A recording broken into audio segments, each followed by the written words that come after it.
When I started doing the end of month summary videos, admittedly they were a cynical attempt to give the channel some reliable output once it dawned on me that most of my video ideas would take several months to put together. But after doing it for a while, I've uncovered an extra value in it for myself which I've become quite fond of. They've let me talk about a bunch of bands in pretty quick and easygoing ways without needing to commit to doing a whole video on them, even if the most interesting output is historical.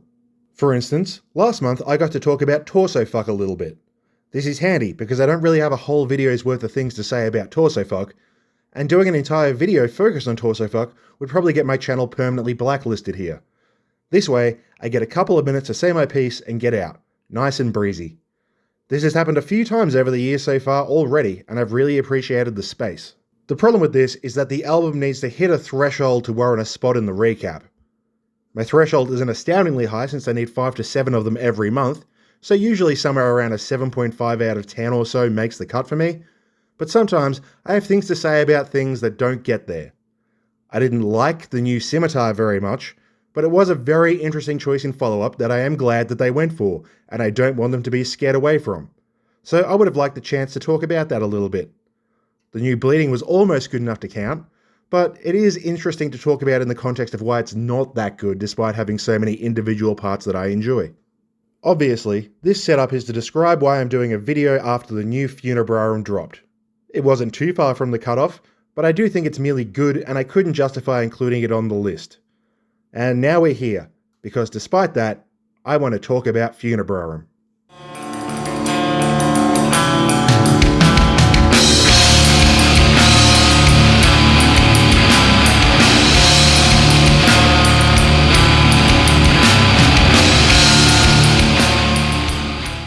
Obviously, if this was a normal month-end summary, I could really focus on the new album and get my point across in 3 paragraphs. But since we're committing to a spotlight video, we may as well have a look over what this band has achieved on the way here. Partially because they're awesome, and partially because this is meant to be a largely positive channel, so we can soften the blow for later. Despite being one of the big hits of the late 2000s retro death metal boom, much like something like Drawn and Quartered, they got rolling pretty early, with Abazagorath's Daryl Kayan and Dave Wagner, along with Evoken's Nick Orlando getting Funebrarum up and going in the late 90s. The rest of the lineup was always pretty variable, so I'm comfortable calling this the core initial trio.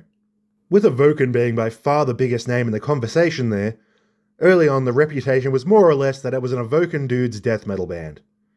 I mean, Paradiso had already had a few of those already, but with how goddamn gloomy and bottomed out beneath the columns of Abandoned Gods was, it was a pretty dominant sales pitch.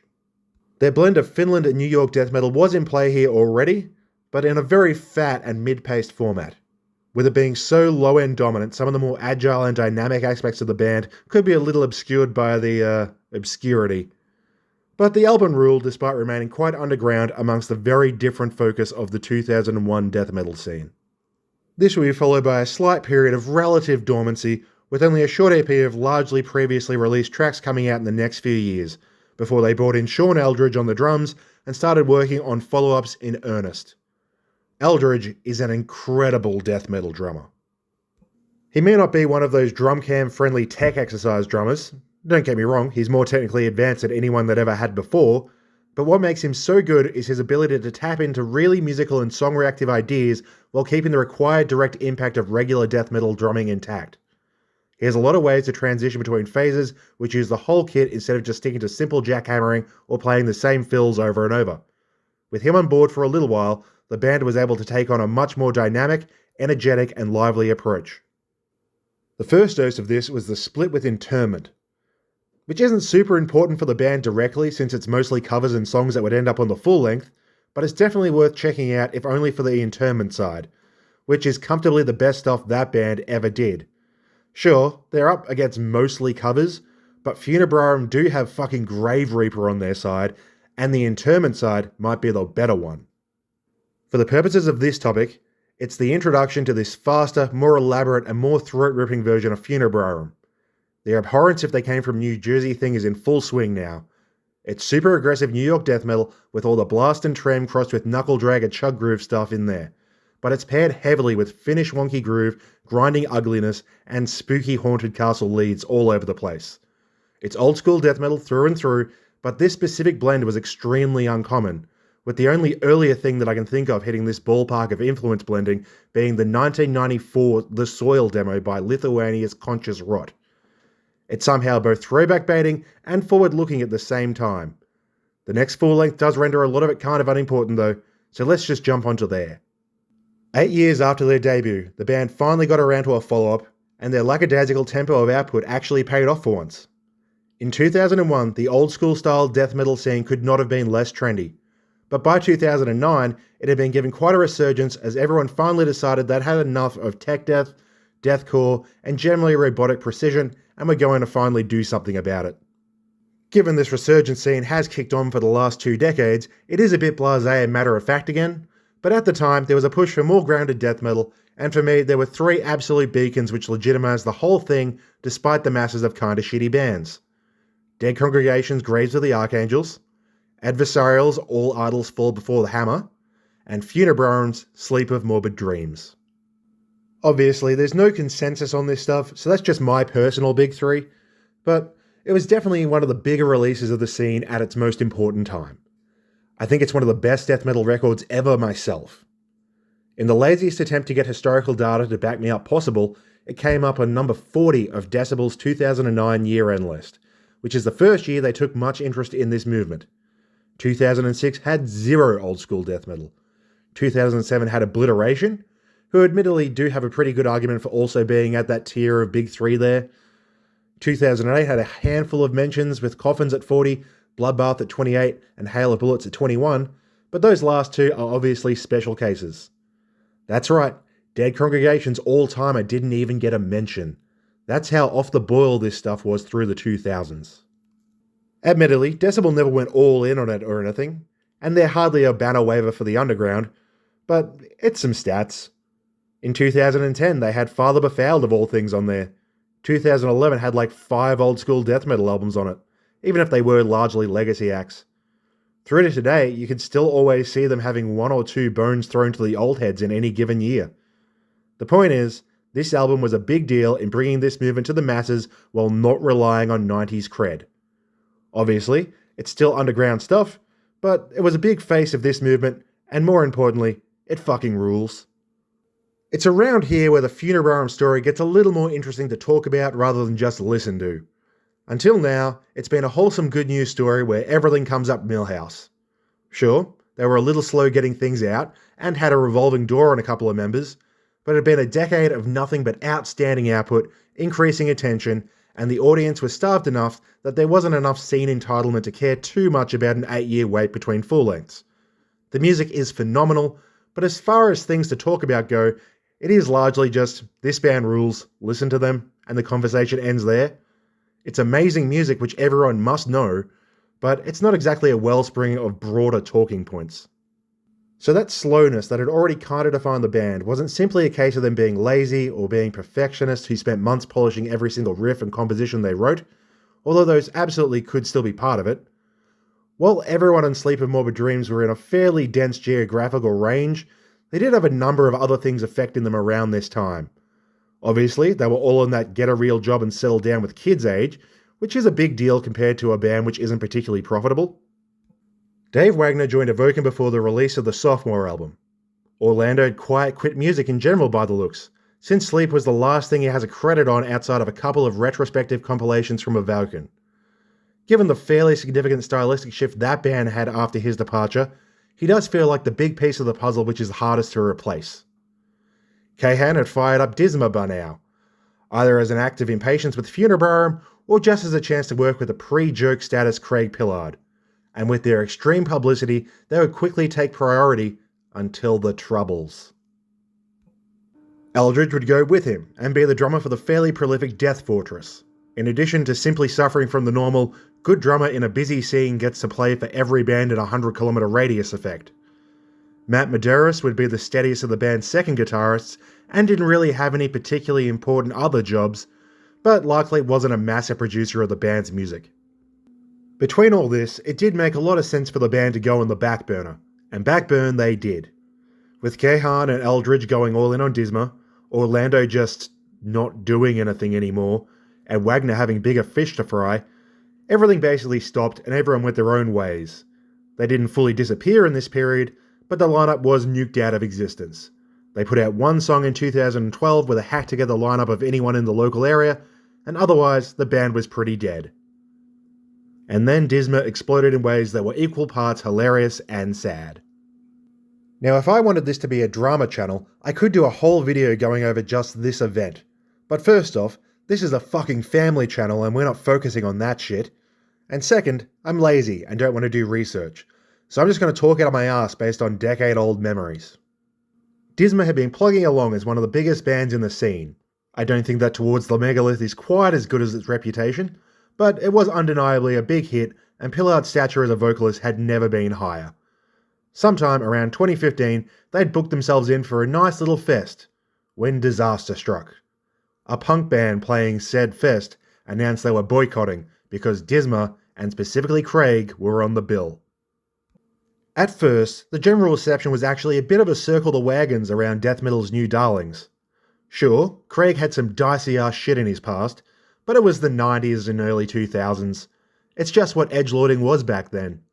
In 2000, you absolutely could make a martial industrial project called Sturmfuhrer, and people would say, "Oh my god, that's so fucking stupid and excessive," and have a big laugh about it. This was the era of Jew atomizer after all. Everyone was a lot more accepting of the shock value and absurdity of it all. In addition, people just weren't straight up as woke. And I don't mean like the meaningless pejorative used by racists and grifters to complain about anything that isn't trying to be the biggest piece of shit alive these days. I mean closer to the real meaning of the term, with the general awareness of things being way, way lower. We didn't pay attention in the first place, we didn't comprehend it if we did notice it, and we didn't take it very seriously once we did. It was a different time. For example, in the late 2000s, I very nearly got a shirt print made up featuring the cover of the Womb and Disciples of Mockery split. I absolutely was aware of the inherent misogyny of Womb, but such is the way of death metal. And I mean, look at it. That is a cool-ass image, and you could rock that shit just for the graphic design. I had a nice high-res PDF of the cover, and only neglected to make my quick trip down to the local shopping centre shirt printing booth out of sheer laziness. So, this is the Arrow Cross Party. They were not great people. They barely even existed for like a year and still managed to rack up 5-figure genocide figures. Let the record show that I am not a fan of the Arrow Cross Party. When I found out about this, I was very thankful for being a slacker to say the least. I would have worn that shit to Grandma's 90th birthday just because it looked nice. The point of all this is that maybe I should have put the words of people in the scene who were actively in contact with actual people involved above a general vibe of 2000s internet humour and reading an interview sometime where Pillard had dismissed it as edgelording. I absolutely wasn't alone in this, but time makes fools of us all. And in this case, it was not very much time at all. There was an initial wave of the band trying to point that out with some light apologetic backpedaling, but in the landscape of 2015, that didn't work as well as it used to.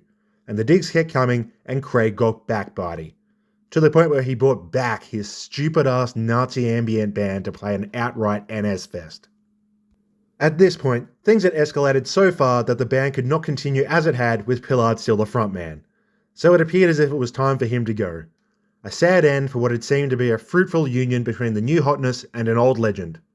But then Craig played the reverse. Suddenly, it was Kahan out, followed soon, but probably not soon enough given the situation, by Eldridge. Disma was now an openly racist band which barely released any more music that survives mostly by playing fests that only tell you the address once you've bought a ticket. It was sad to see them go, but it wasn't all bad. Pillard entered his embarrassing lolcow phase, which is an impressive feat given he was a heroin-addicted dump truck driver in the peak of his coolness. But I'm not going to lie, I still laugh my ass off when I see Roman armor cosplay Craig showing all 7 of his brain cells on Twitter. If you're going to be a giant loser, you may as well be a hilarious one, I suppose. More relevant to this topic, however, it meant that Daryl was now out of a full-time band. Sure, he still had, and indeed still has, a bunch of smaller bands kicking around, but if there was a clear number 2 on his fame totem, it was definitely Funebrarum, so he jumped straight back in. Sure, he had none of his old buddies with him, but he gathered a collection of local bums and relatives to join up and pumped out a handful of songs over the course of a weekend. The quick spam release is a bit of a gambit. Coffins, who I briefly mentioned earlier, are a great example. They've put out about 300 tracks for various splits and compilations over the years, likely without a whole lot of workshopping in the interest of staying active with their contemporaries and buddies. And they can pull it off. Even if this stuff isn't anywhere near their best work, the stuff they can shit out after a few beers while half watching TV is still in the upper end of what their genre can produce. There's a degree of flexing and showing that you're still amongst the top dogs without even trying.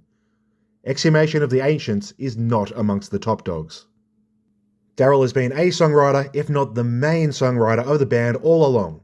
So while I did jokingly call the top-up lineup bums a minute ago, some of them were only a year or two away from getting quite big. The drummer is the drummer for Ascended Dead, and one of the guitarists will play in the next Undergang record and play for Holder long term, so it's not like it's a terrible squad. But I think that calling it an average EP at best wouldn't be too spicy of a take. A lot of people just wrote it off as a goof-off quick release and still awaited the follow-up with bated breath, but for me, I was now very concerned that the whole band swap-out was a terminal issue. Shortly after this, Daryl would stop nepotisming in his brother and bring in Phil Tugis, somewhat elevating the band to supergroup status. Although this was while Phil was still largely only known for Cathelius and Zealotry instead of the dozen bands he's famous for today. So, spoilers, there's a little bit of a wait ahead. I had thought the delay was simply a case of the band now being quite geographically spread out. Phil is Canadian, and Sam Osborne is from Washington as opposed to the Jersey squads of the past, but the actual wait for a new album to be done wouldn't be that crazy, with them going into the studio in just a few years, getting all the recording done all the way back in 2019.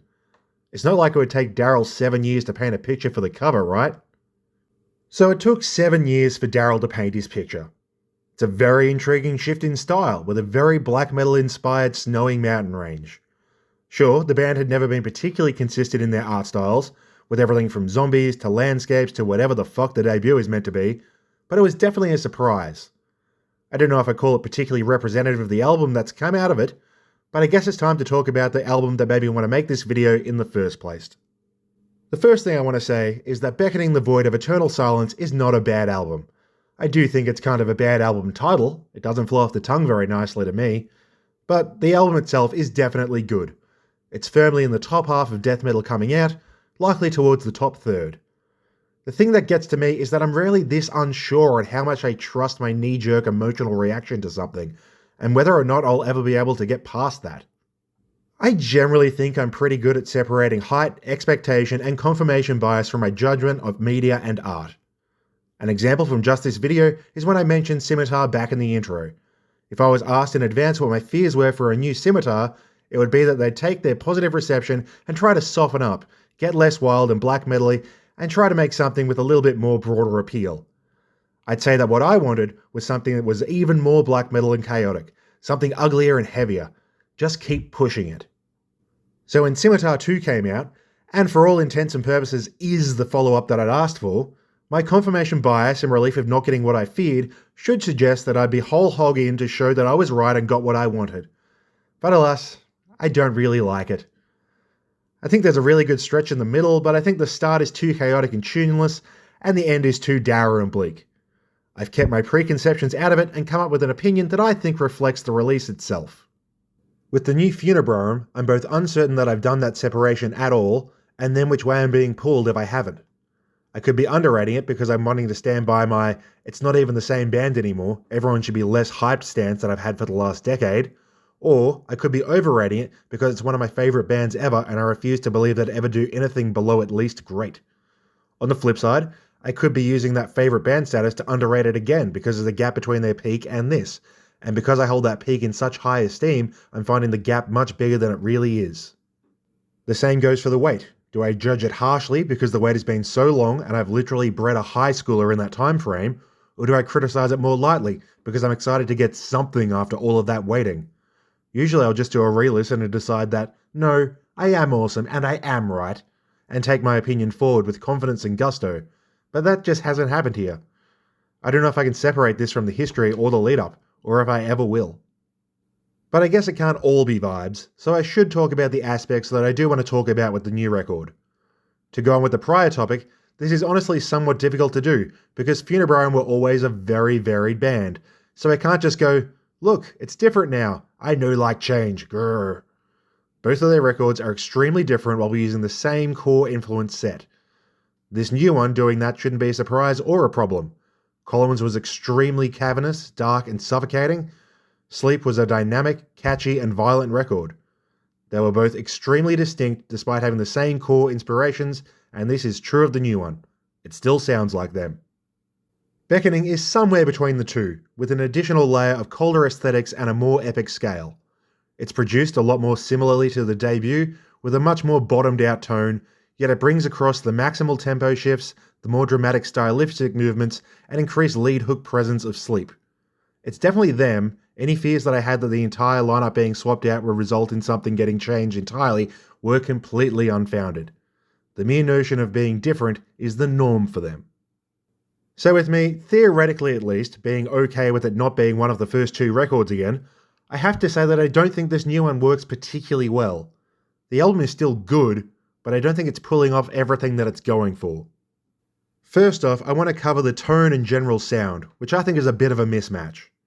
We're back to the very DIY bottomed out low-end fwub of the debut, but the album is full of dramatic tempo spikes and the most rockstarry mealy lead licks that they've ever had, and I don't think it works at all. Despite the average sound being so dense and fat, the lead work features very clean and shiny production. It's moving between Ripperkulu and Van Halen, and I think it needs a general sound with a little bit more colour in it for those to meld properly.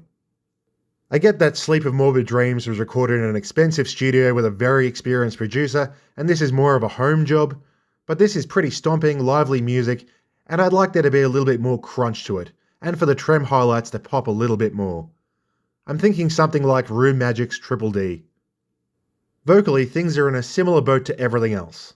Daryl's vocals are different on the other two albums, so them being different again doesn't mean anything in particular, but again it leads way too hard in one direction. This time around he's going for a burpy, gurgly, ultra-low style. Again, it suits one side of the album. It is fitting for the most ugly and bleak doomy segments, but there's a lot of rip and tear stuff in here, and the more vicious barking of the last record was a lot more suitable for that. He does try to amplify this aspect with some higher register shrieking, but those are a little bit weaker in execution. I really wanted to lead with those niggles because I didn't want it to sound like I'm just shitting on Tugas, because I don't think his stuff fits here at all. I'm a fan of Phil. I like Cathelius a bunch. That first demo might be my favourite Demilic-like content I've ever heard, aside from maybe that one Denial album. The Atramentus album is probably still one of my top 10 Funeral Doom records of the decade so far. Zealotry and Cosmic Atrophy were solid. I'm not particularly into the styles of his recent hits, but they're undeniably done well. The dude is good is my point. I just don't think he works here. There are a lot more noodly passages on this one. They had become a larger part of their sound on the last album, but even then they only showed up on like 4 of the tracks on the entire record, and while they were repeated multiple times in the songs that they were in, they stayed the same within them. The band aren't Sluggerthor, so it wasn't a parade of these things. When they used them, they had a purpose and they felt like a major part of the song, and they were specifically part of each tune.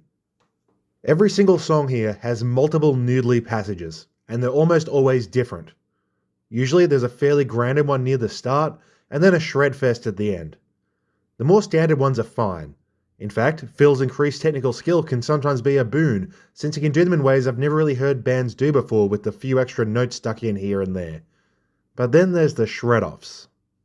Again, it's not all of the noodly parts, and they don't happen on every song, but they happen quite a bit, and it's a total clash if you ask me.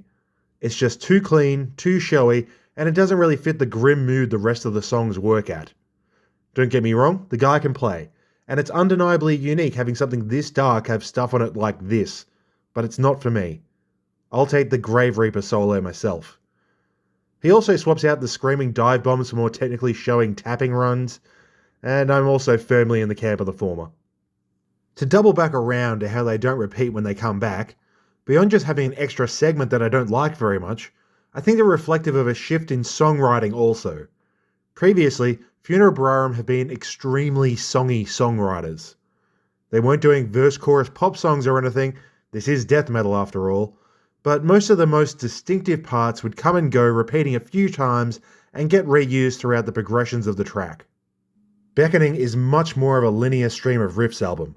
It's not like nothing comes back, but generally speaking, songs will do a part and then move on to something else, then on to something else again, and then end on a completely different part. Making each haunted house melody in a song totally different makes them feel less like structural parts of the greater whole and more like random parts of a suite of ideas.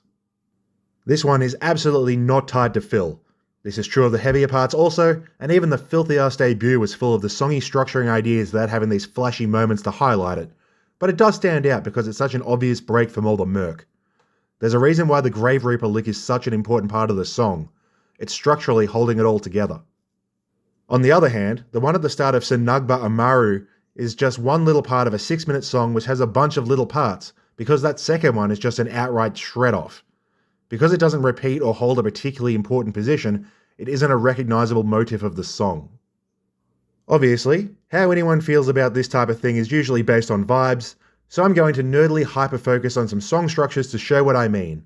No one sane casually listens to music counting riff sequences and tracking song structures like I'm going to do here, but your brain does pick up on it in the background. I'm going to have a quick look at the longest tracks on the last 2 albums, just because they're longer and offer more time to get bored and wander off.